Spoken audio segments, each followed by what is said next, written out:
Pendant cette semaine, la petite commune du Loir-et-Cher va vivre au rythme des musiques et des danses du monde. 10 pays sont invités cette semaine par les organisateurs. On parle de 15 000 personnes quand même qui sont attendues cette semaine pour les différents spectacles. Et puis hier soir, 1700 personnes sont venues assister au gala d'ouverture. Je vous propose de regarder ce sujet d'ailleurs qui nous est proposé par Marine Rondonnier et Sana Aznaoui. Juste avant le gala d'ouverture, dans les vestiaires du festival, le stress monte. Dernière retouche maquillage, costume, coiffure et dernier réglage des instruments.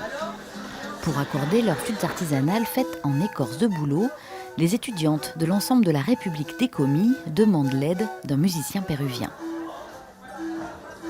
La hauteur de ce truc-là permet de changer le son de cet instrument. Et donc, avant chaque concert, il faut quand même régler le son pour que la mélodie soit quand même bonne, rythmique et donc sans faute. C'est parti pour plus de 3 heures de show. La Palestine ouvre la soirée avec une danse traditionnelle de mariage.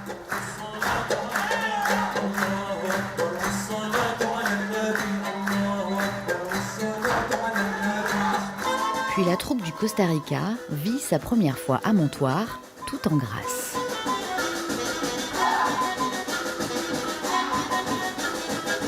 Arrive ensuite un moment très émouvant, l'ensemble de la Fondation folklorique du Népal qui a failli ne pas venir.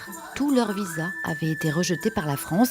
Ils ont dû les payer 2 fois pour arriver à Montoire, le prix d'un salaire mensuel pour eux.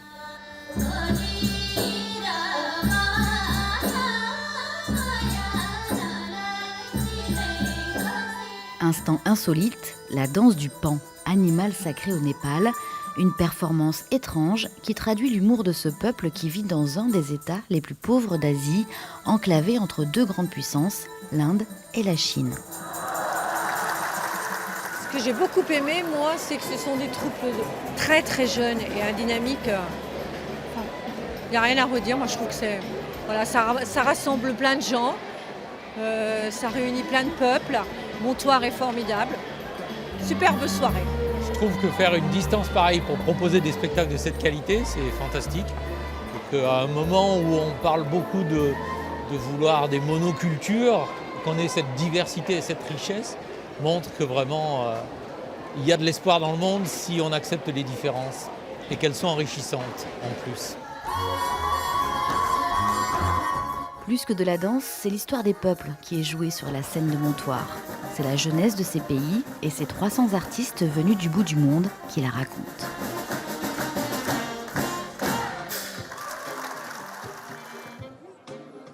Et on est avec Philippe Proust. Bonsoir, vous êtes le directeur du festival.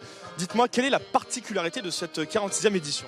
Alors cette année, nous accueillons de manière tout à fait exceptionnelle les moines de Shaolin et puis une troupe époustouflante venue de Colombie, 4 fois championne du monde de danse latine et 3 fois championne du monde de salsa acrobatique. Alors un petit mot quand même rapide sur la sécurité. Est-ce que c'est difficile aujourd'hui de boucler un budget sécurité ?